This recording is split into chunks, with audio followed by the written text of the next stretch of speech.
place called home is something which really interests me, and I'm very curious to kind of hear from you. What are your insights on this topic? And yeah, I'll just directly hand it over to you before I Okay. ask any questions as such. Yeah. Yeah. Yeah. Thank you. Thank you, Thank you. Varun. Yeah. So I was asked to offer a topic, and this was something that I'd been thinking about recently. Just the idea of the topic or the attraction of the idea of a place called home. And I'm very interested in culture as a gauge or a measure of the human spirit. So if we look into songs, if we look into stories, movies, books, whatever is out there that people are sharing, it's kind of a gauge or a barometer of what is what holds a place either currently or longer term in the human psyche. And yeah, I did a little bit of research. I was looking up on a couple of search engines. You have these search engines where you can look up song lyrics. And I thought I'd look up a few key words that appear all the time in songs. And I'm not sure if there would be any more popular word in a song than love. So one search engine came up with 39,200,000 songs that have the word love. Another search engine came up with 1,928,556 for the word love. And I looked up the word baby because that's always very popular in these romantic songs. So one search engine said 22,600,000. Another said 1,151,431 times. And then, of course, I looked up home. So one said that there's 18,700,000 songs, 700,000 songs with the word home in them. The other said 563,746. In either case, these are big numbers. So this is a very popular topic. And I was thinking about it in three different levels. And as I said, one is popular culture. There was one story that's a very famous film from, it might be as far back as the 1930s. And it's called The Wizard of Oz. And it's about a young girl who's swept away to a fantasy world through a hurricane. And her whole journey is that she wants to get back home. And so she has this rather elaborate adventure. And at the end, she was told that she could have gone home any time. All that she had to do was to click her heels together, and she had to repeat the phrase, "There's no place like home. There's no place like home." So she does this, and when she wakes up, she's there in her bed, surrounded by her family, and it's kind of all of a dream. But on a more practical level, I've encountered and all sorts of different people in my professional life and my spiritual life, working with people in the disability sector. So many of them are estranged from their families, but nevertheless, there's still this appetite, there's still this yearning that they want to experience a place called home. And I remember hearing an interview some years ago, and this was at a time when the war had broken out in Syria, and so people were escaping from Syria and making their way to other safer countries, and they were traveling by boat and what have you. There was one group, and a journalist was interviewing people as they were landing.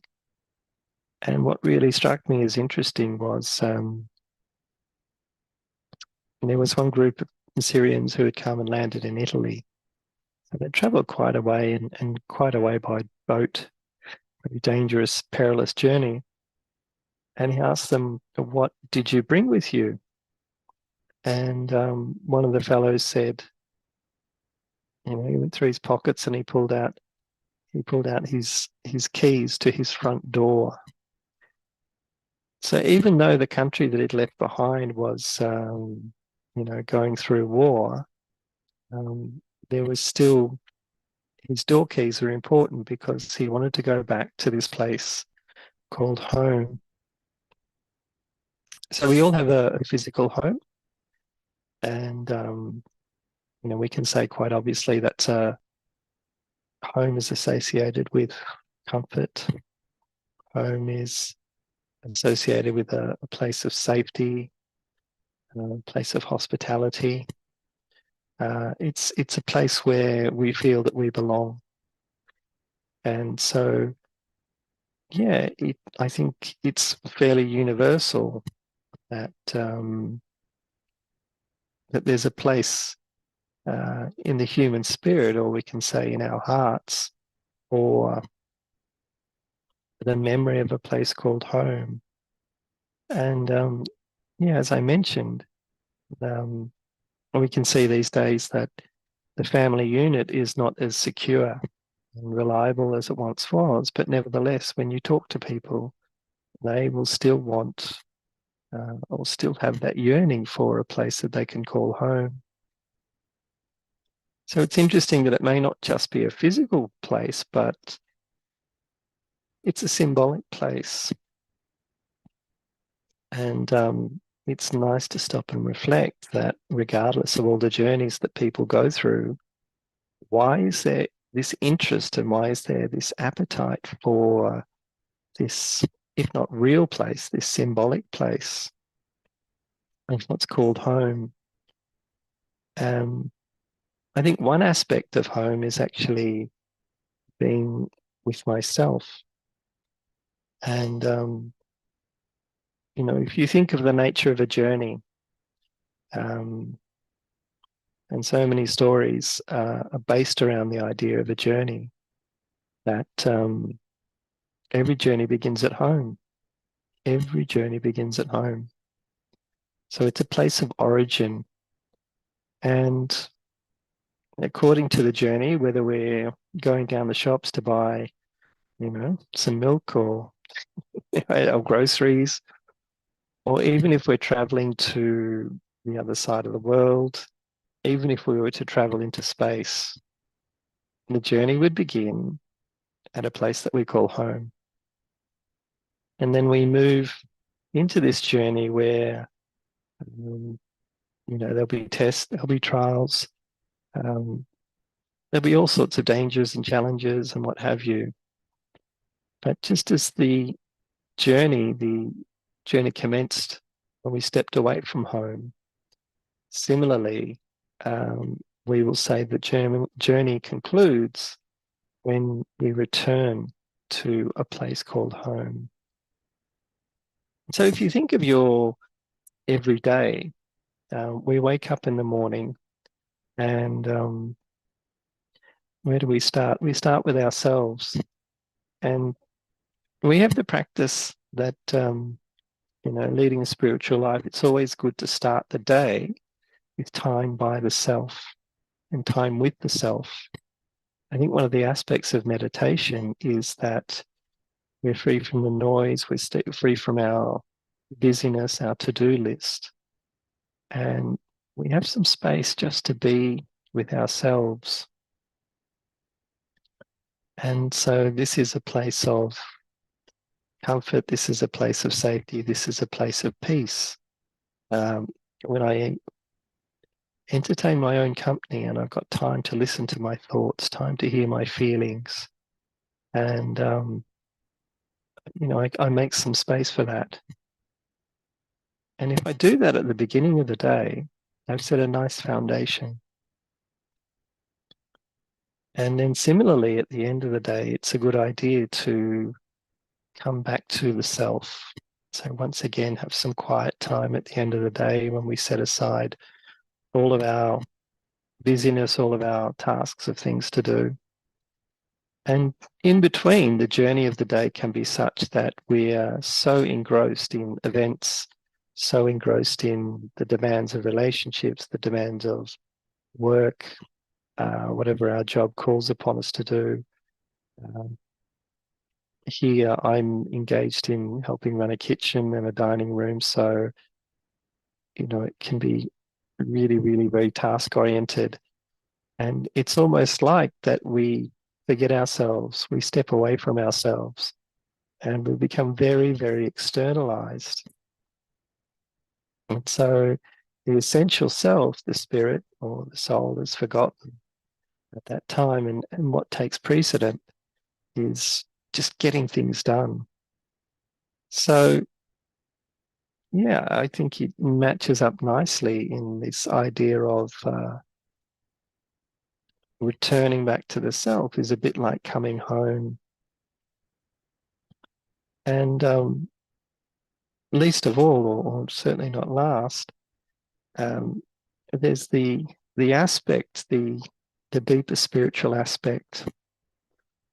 And I think part of the reason why it is such a universal experience that people seek out is that before we inhabit the human body, the soul must come from somewhere.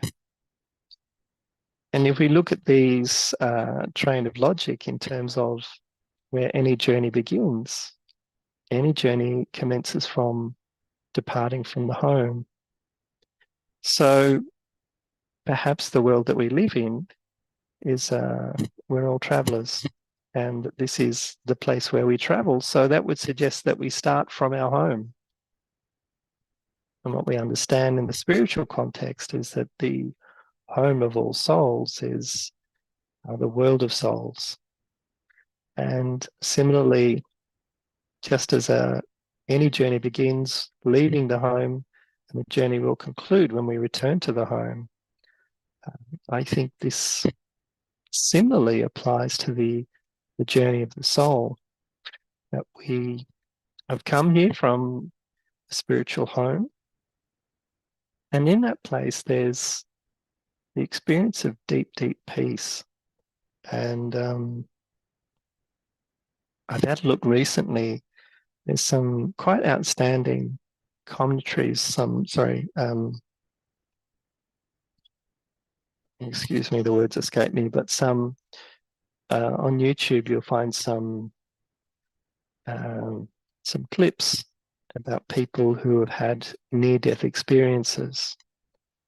And so this has been where they've come into an accident, they've been going through a medical crisis, and for some reason, they got to such a point of trauma where the soul has separated from the body. And there are a few similar themes or similar experiences that come up. And one is that people stepping away from the body, having that experience of lightness, having that experience of the physical world just being not quite as real as experiencing what it is to be a soul. And so many of them talk about returning to a world of light. And when they have some sort of encounter with a spiritual guide or one that they would call God, they're prompted after some time that they have to return back to the physical world. And common response, I would say most of them say, I'm home here. Why would I want to go back there? And yeah, it's just a point of curiosity and a point of interest for me. So I can see that Varun is there. I'm not sure he's going to enter now with a few prompts or a few questions. Yes, brother. So I had one thought when you said that whenever we are home, we do feel a lot of peace and we feel very comfortable. But then we externalize during the day, we get into things to do. And one, at times, what happens or what could happen is that after so much externalization, it becomes a bit challenging to kind of step back and return home. That would be the first question. And the second one, if how can we make sure we are always home? Like no matter what we do, Mm. if there is a way to kind of integrate that into our daily activities so that we can actually feel that peace and sense of comfort no matter what we do. Mm. So, Yeah, you just reminded me how we're living in a post-COVID world. And one of the things that happened during COVID is people started working from home. And prior to that, there was a delineation, there was boundaries. And so there's a sense of stepping across a threshold. I've moved away from home and I've moved to the place where I work. And at the end of the day, you return over that threshold and you step back into the home space. But what happened was because of COVID, people started to work from home, and I experienced this myself at the time.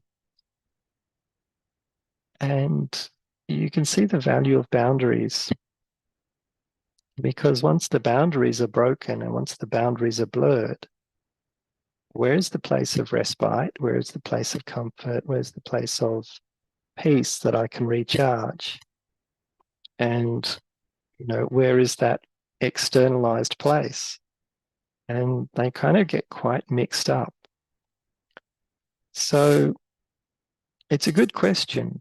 How can I take home with me, if you like? One thing I was alluding to, talking about these near-death experiences and talking prior to that about the spiritual realm, which is our place of origin. I think this is a memory within the human spirit. I think this is a memory that's recorded within every soul. And that's why we hold that, um, that longing or that yearning for this place which is comfortable, this place which is peaceful. Because having had that original experience, it's recorded within the soul. And,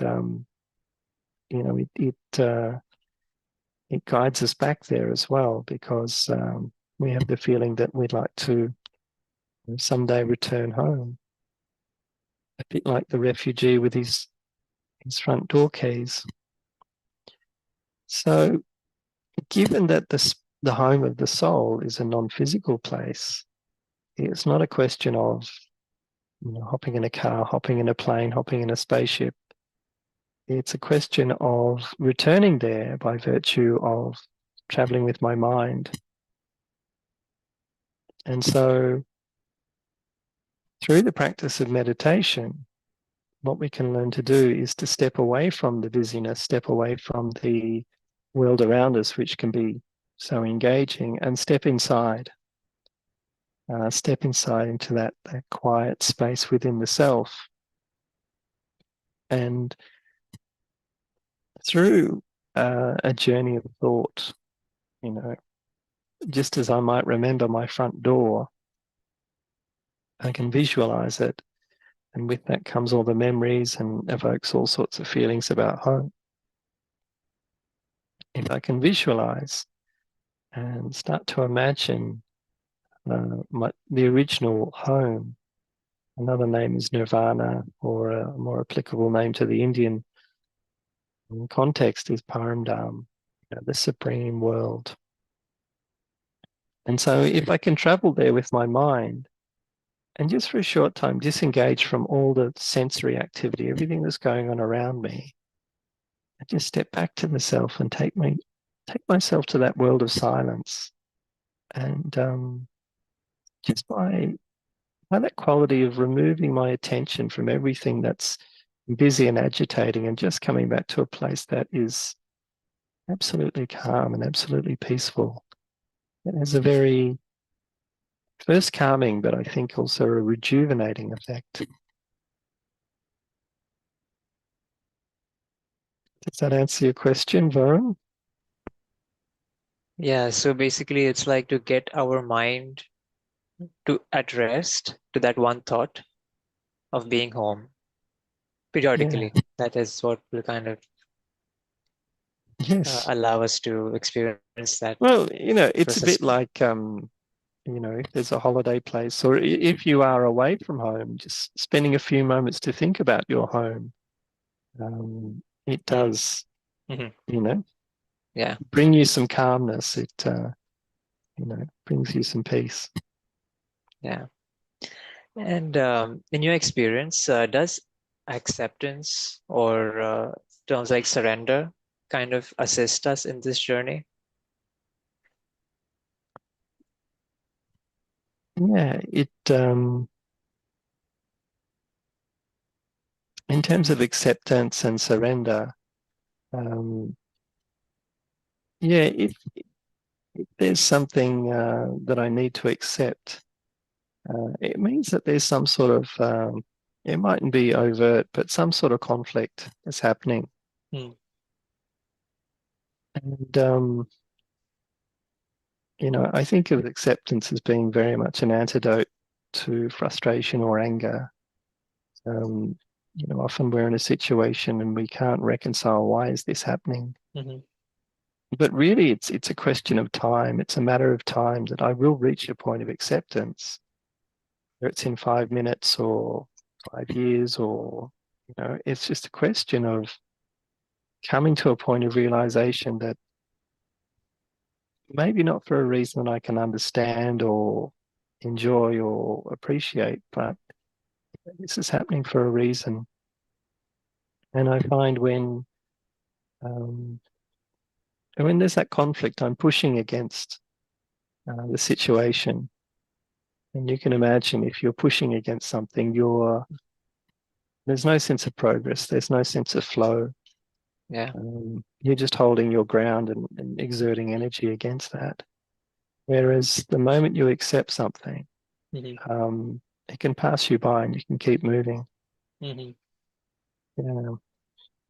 Surrender, I think, is a little bit different. Mm-hmm. For me, um, surrender is about a relationship. Um, if you think of once again the world of conflict, and when you surrender to the enemy, and traditionally, Okay. once upon a time, they would look after you. There was Mm-hmm. an agreement that if you surrendered to the conquering force, that they had an honorable agreement to look after you. Mm-hmm. But surrender in the spiritual sense, I think it is about handing oneself over, entrusting oneself over to the higher power. So for me, surrender is absolutely essentially about a connection with the Supreme Soul, connection with the one we call God. Because there needs to be safety within surrender. Mm-hmm. Mm. Right. So basically, acceptance will kind of preserve energy because, as you mentioned, a lot of energy will be used to push away or resist certain things. And we may end up creating conflicts within, and that will kind of be an obstruction for us to really be home because our mind will always be pulled towards those conflicting things in our mind and whatever we are resisting. I think So, perhaps, one of the things people hesitant to accept a situation is that they feel that they're giving it a stamp of approval. mhm, I don't think that's necessarily the case at all, that they're somehow endorsing, what's gone on. I think it's just a question of saying, okay, it mightn't be comfortable, it mightn't be what I like, but if I can accept that this exists and this is what's mhm, going on, then I'm putting myself in a position to move forward.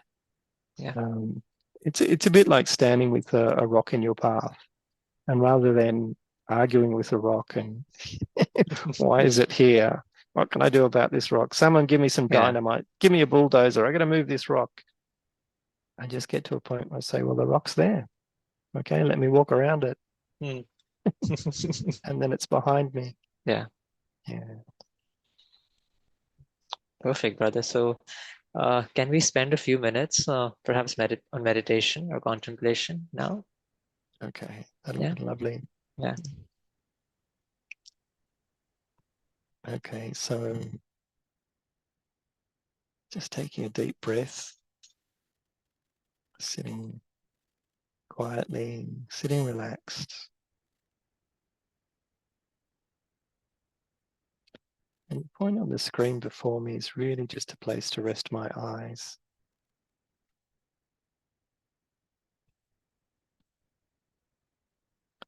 I let my limbs, I let my external senses become quiet. And I look at the point before me it's like a mirror image. That internally, there's a star shining within me.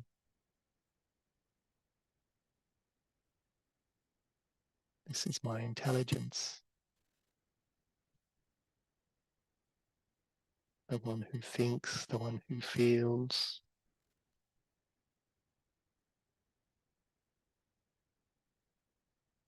But it's also a reminder.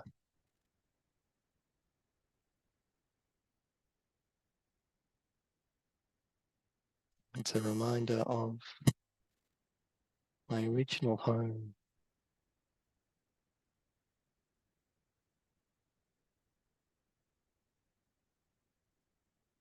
Place of peace and comfort. Place where I am whole and full and perfect.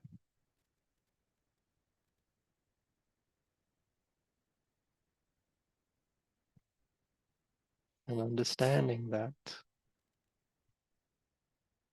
this physical world is the journey.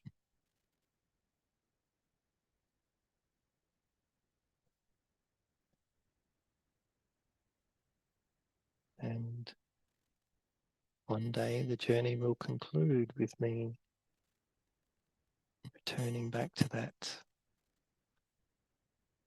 deeply held, remembered place of peace, calm, fullness.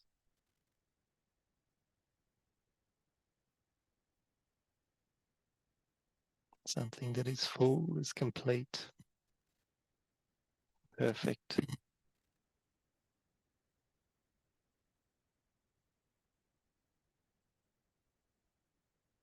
This is me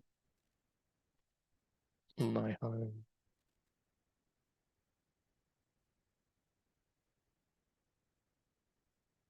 This is an eternal memory, recorded and held deep within the self.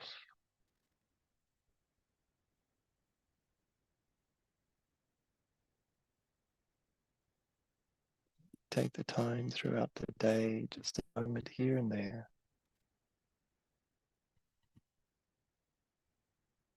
just to renew, refresh, recharge,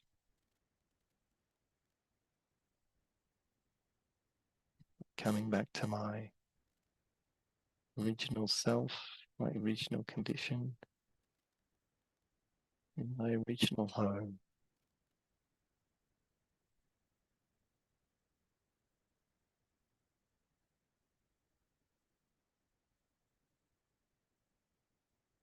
Om Shanti.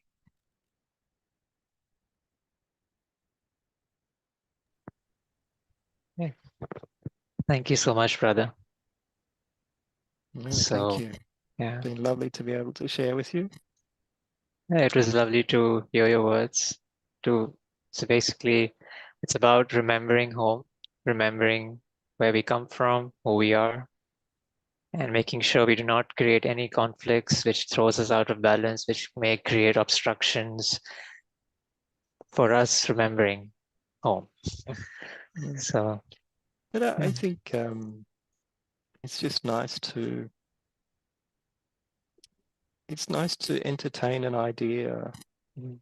Um, because we live in this is the TikTok generation, so people's attention span is just a few seconds. People don't seem to have the capacity to entertain an idea, to come back to it again and again. If we can think about what does home mean to me, the more I can return to that idea or that thought, the deeper I can go. And the more it will mean to me, the more I'll appreciate it, the more I'll value it.